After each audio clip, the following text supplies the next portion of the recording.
Dünya 8 milyar nüfusa ulaştı biliyorsunuz ve her bir saniyede 4 çocuk dünyaya geliyor. İnanılmaz büyük bir pazara hitap ediyoruz. Tüm dünyada anne babaların en yakın arkadaşı olmak istiyoruz. İhtiyacı olabilecekleri alanlarda yaşadıkları problemlere çözüm sağlayacak bir girişim yapacağız dedim ve 15.000 TL gibi bir sermaye ile aslında yola çıktık. 15.000 liradan 150 milyon TL'ye 2 senede bir hikaye bütün ekip arkadaşlarımla beraber, takımımla beraber oluşturmuş olduk. Yap diyenlerden daha çok yapma diyenler vardı. Ben kafaya bir şey koyduğum zaman bunu yapan bir insanım. Artık Kidoloğu kafama koymuştum ve bunu yapmak için kolları sıvamıştık. Bir dünya markası olana kadar devam edeceğiz.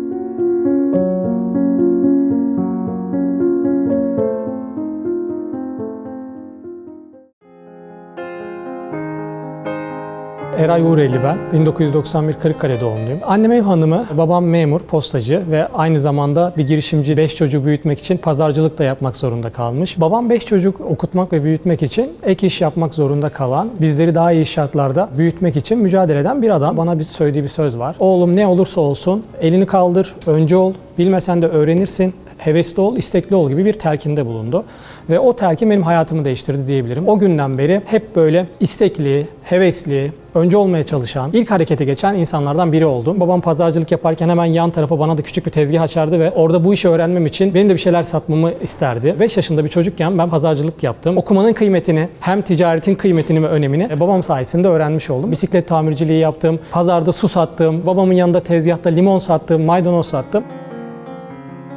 Ben işletme mühendisiyim. Aynı zamanda da şu anda Hacettepe Üniversitesi'nde bilişim sistemlerinde yüksek lisans okuyorum. Bu ay mezun oluyorum. Artık yazılımcıyım ve yazılım mühendisiyim diyebiliyorum. Kurumsal hayatta mutlu olamadık. Birilerinin altında çalışamayacağımızı görmüş olduk en azından. Burak da ben de zaten ortağımla beraber ailemizden de ticarete yatkın olduğumuz için bir spor salonu açtık İzmir'de ve Türkiye'nin ilk teknolojiyle bağlantılı spor salonlarından biriydi. Çok güzel ürünler getirdik yurt dışından ve bu spor salonunu exit ettik yabancı bir yatırımcıya. 2-3 ay dinleneceğiz diye düşünürken hemen bir hafta sonra tekrar yeni bir girişim restoranımızı kurduk. Daha sonra bir tatlı markası yarattık ve o senenin franchise ödülünü aldık. Hızlı bir şekilde franchise vermeye başladık. Daha sonra onu da exit ettikten sonra kahve merakımız var bizim Burak'la beraber. Coworking alanı yarattık. Bir markanınla beraber bir franchise modeliyle işe girdik ve o markanın 3-4 tane franchise'ini Ankara ve Eskişehir'de açmış olduk. Hem coworking çalışma ofisi olarak kullanabiliyoruz hem kahvemizi içiyoruz. Tabii bunları yaparken de bir türlü tatmin olmuyoruz Burak'la beraber. Teknoloji tabanlı bir startup'ımızın olması hayalimiz vardı. Her girişimcinin hayali olduğu gibi. Yeni fikirler aramak için de bir WhatsApp grubu kurduk. Ilgın dünyaya geldikten sonra ve emzirme problemleri yaşadıktan sonra ben buraya artık dedim ki abi bulduk. Biz anne babaların tüm dünyada ihtiyacı olabilecekleri alanlarda yaşadıkları problemlere çözüm sağlayacak bir girişim yapacağız dedim. Ve biz kolları sıvadık, Kidoloğu bugünkü haline getirmeye başladık.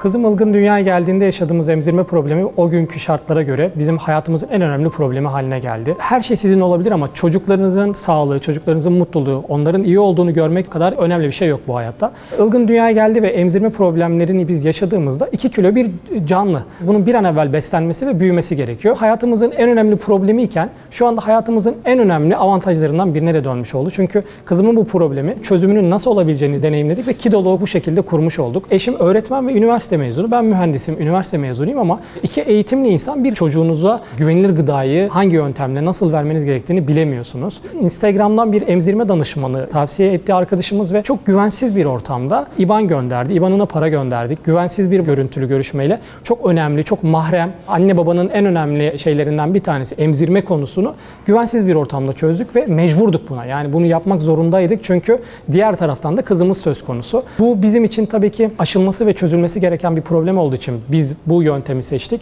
Ama artık anne babalar bu yöntemleri seçmesinler diye zaten Kidoloğu kurduk.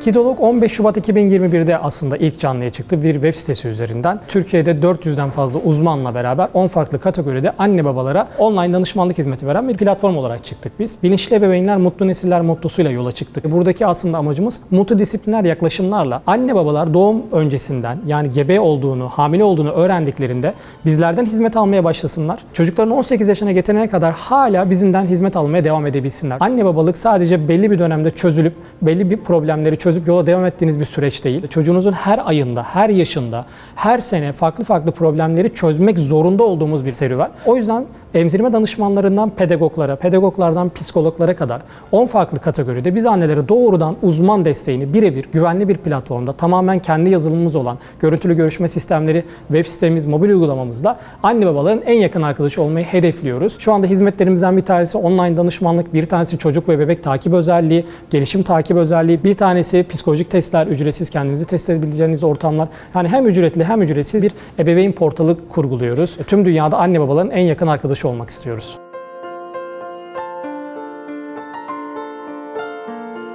Doğum psikolojisi denilen ve doğum korkusu denilen aslında aşılması gereken çok önemli bir problemle başlıyor serüven. Bu noktada biz aslında anne babaları doğuma hazırlıyoruz. Fizyoterapistlerimizle beraber onları hem hamile pilatesi, hamile yogası gibi egzersizlerle fiziksel olarak doğuma hazırlarken pedagog ve psikologlarımızla da çocuk sahibi olduktan sonraki hayatlarını alıştırıyoruz. Doğumdan sonra hemen ebe ve doulalarımızla yani doğum koçlarımızla hem emzirme konusunda hem de yeni doğan bakımı konusunda destek oluyoruz. Bir çocuk dünyaya geldiğinde nelere dikkat edilmelidir? Hangi kriterlere göre çocukların ilk 40 günü, ilk ayı geçirilmelidir, ilk 6 ayı geçirilmelidir. Bu konularda destek oluyoruz. İlk 6 aydan sonra çocuk anne sütünden veya anne sütüne en yakın besinlerden hemen ek gıda süreci başlıyor. Diyetisyenlerimizle beraber çocukları normal besinlere alıştırıyoruz. Bu süreçte yürüme alışkanlığı, tuvalet alışkanlığı, uyku alışkanlığı, anne ve babanın çocuktan güvenli ayrışması, sonuçta çalışan ebeveynlerin çoğunlukla arttığı bir dünyada yaşıyoruz ve anne babalar çocuklarını bakıcılara ya da güvendikleri birilerine emanet ediyorlar ve işlerine gidiyorlar. Burada anne babaların güvenli ayrışması ve çocuğun güvenli ayrışması da çok önemli. Çocuğun ilk bir yılından sonra. Daha sonra bir yıldan sonra konuşma becerileri, çocuğun sağlıklı konuşması, öğrenmesi gerektiği kelimeleri, bir yılın ortalarına doğru çocuklarımızın artık kaba motor becerilerinin, ince motor becerilerinin yapabildikleri kabiliyetlerini görmek bu çok önemli. Çocuğun ilk sosyal aktivitelere alıştırılması, çocuklarımızın kreşlere, oyun gruplarına hazırlanması, 0-6 yaş arasında okul öncesi dediğimiz bir dönem var ve çocukların gerçekten bir ayna gibi, sünger gibi ne verirsek öğrendikleri, onlara ne katarsak aldıkları bir dönem var ve bu dönemde yapılması gereken doğru davranışlar. Tabii okula hazırlık dönemi çok ayrı bir dönem. Çocuklarımız aileden kopuyor ve artık gününün tamamını okulda geçirdikleri 6-7 yaşla beraber başladıkları bir maraton var. Buradaki ödev sorumlulukları, buradaki öğretmen ve arkadaşlarıyla uyum içerisinde yaptıkları faaliyetler, akran zorbalığı, çocuklarımızın erken yaşta kötü alışkanlıklara ve maddelere maalesef bulaşması, sosyal medya bağımlılığı, ekran bağımlılığı, oyun bağımlılığı bunlar çok kritik meseleler aslında. Çözülmesi, erken zamanda müdahale edilmesi, fark edilmesi gereken konular. Anne babaların bunları tespit ettikten sonra yapacağı davranışlar aslında çocuklarımızın hayatını ve karakterini değiştiren en önemli faktörler. Biz Kidoloğu kurduk. Bir ay sonra 3 milyon TL değerlemeyle Alesta yatırımdan yatırımımızı aldık. Bu bizim için çok kıymetliydi. Başlangıç için bir adımdı. İlk yatırımımızdan 3 ay sonra da 10 milyon TL değerlemeyle ikinci yatırımımızı kapattık. Ondan 5-6 ay sonra da 30 milyon TL değerlemeyle biz tohum öncesi köprü yatırımımızı tamamlamış olduk. Şu anda da tohum yatırımımızı tamamladık. Şu anda şirketimiz 2 yıl içerisinde 140 milyon TL değerlemeye ulaştı. Türkiye'nin önde gelen saygın kurumları ve kuruluşları Türk Telekom, İTÜ Arı Teknokent, Founder One, Alesta Yatırım ve Melek Yatırımcılar hikayemize ortak oldular. 7,5 milyon dolar değerlemeyle son yatırımımızı kapattık. Biz Kidoloğu ilk kurarken 15.000 TL gibi bir sermaye ile aslında yola çıktık. 15.000 liradan 150 milyon TL'ye 2 senede bir hikaye bütün ekip arkadaşlarımla beraber, takımımla beraber oluşturmuş olduk. Biz 2 kişi yola çıktık, 2 kurucu ortak Burak'la beraber. Hemen hikayemize Fatih dahil oldu, sosyal medya ve markamızdan sorumlu. 3 kişi aslında birkaç ay çalıştıktan sonra çok kısa sürede ekibimiz şu anda 15 kişilik bir kadroya ulaştı. Türkiye'de 400'den fazla uzmanımız var, İngiltere'de 50'den fazla uzmanımız var ve bekleyen binlerce başvuru var. Yurt dışında yaşayan Türklerden alıyoruz. Amacımız yerel dilde, yerel ailelere, yerel uzmanlarla hizmet vermek.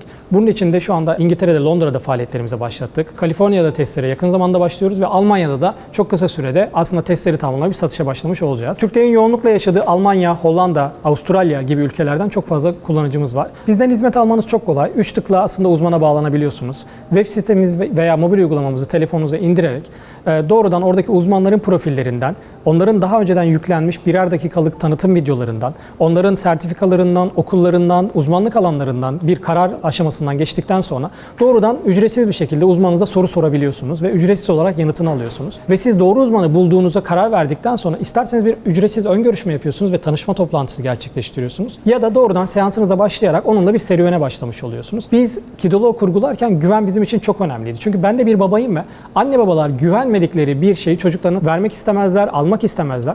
Biz burada anne babalarının güvenebileceği, onlar için zorlu aşamalardan seçtiğimiz, yüksek lisans mezunu, gerekli sertifikaları sertifikaları ve eğitimleri almış, gerekli uzmanlık alanlarına hakim uzmanları platforma biz onların yerine seçerek koyuyoruz. Kidolog'da aslında pandemiyle beraber o uzaktan çalışma ve online hizmetlerin yaygınlaşmasının avantajlarından bir tanesi de şu oldu. Fiziki şeylere göre çok daha hesaplı ve uygun fiyatlara, çok kaliteli hizmetlere ulaşabiliyorsunuz. Bizim sitemizde 200-300 TL'ye aldığınız bir seansı dışarıda belki 2000-3000 liralara kadar vermek zorunda kalabiliyorsunuz. Hem zamandan ve mekandan bağımsız evinizin konforunda danışmanlık hizmeti alıyorsunuz. Hem de çok uygun fiyatlı bu şeylere ulaşmış oluyorsunuz. Tekli seanslar yerine paketleri de tercih ederek aslında 200 liraların altına bile gelen seans başı fiyatlara düşürebiliyorsunuz.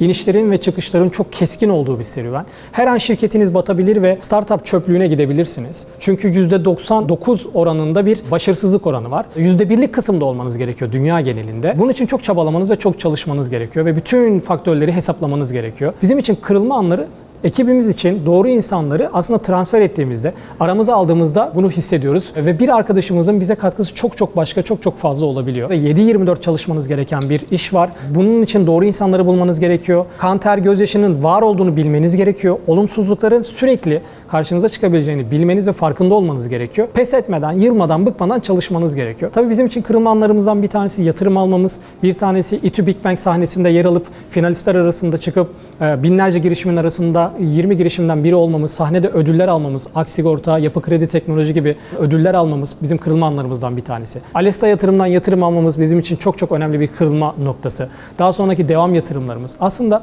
her gün kırılma anı yaşıyoruz diyebilirim. Çünkü girişimcilikte böyle. Anlık değişebiliyor her şey. Dünya 8 milyar nüfusa ulaştı biliyorsunuz ve her bir saniyede 4 çocuk dünyaya geliyor. İnanılmaz büyük bir pazara hitap ediyoruz. Özellikle anne çocuk pazarı, bebek pazarı 600 milyar dolardan fazla bir pazar. Daha yapacak çok işimiz var. Biz sadece online danışmanlık platformu olarak kalmak istemiyoruz. Biz anne babaların birkaç problemini çözen, onların en yakın arkadaşı olan bir marka olmak istiyoruz. Ben bugüne kadar girişimcilikle alakalı onlarca kitap okudum. Ben de bir gün bu videonun çekilebileceğini hayal ediyordum ve düşünüyordum. O yüzden hayal etmek ve bunun için pes etmeden çalışmak çok önemli.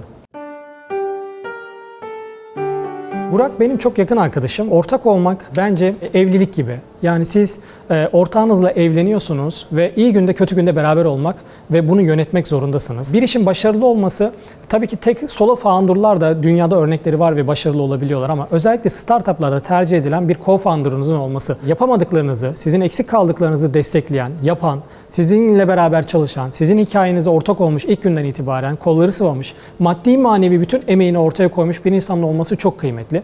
Burak konusunda ben çok şanslıyım. Ben düştüğümde moral veya motivasyon anlamında azıcık aşağı indiğimde Burak bana moral ve motivasyon veriyor. Burak'ın moral ve motivasyonu düştüğünde ben ona moral ve motivasyon veriyorum ve birbirimizi destekleyerek aslında hikayemizi beraber yazıyoruz. Ortak olmak az önce de bahsettiğim gibi çok zor ama çok kıymetli. Bir evlilik veya bir kardeşlik gibi de düşünebilirsiniz. Yani sizin kan bağı olmadan kardeş olmanız gerekiyor. Birbirinizin eksisine ve artısına güvenmeniz, birbirinizin eksiğini görmemeniz, üstünü örtmeniz, eksiklerini tamamlamanız çok kıymetli. Bir girişimin başarısı da bence buna çok bağlı. Fortune Türkiye'nin 2022 40 yaş altı 40 lider listesine de girdik ve çalışmaktan bunun bile farkına varmamışız. Bir arkadaşımız telefon etti ve tebrik telefonuyla aslında öğrenmiş olduk.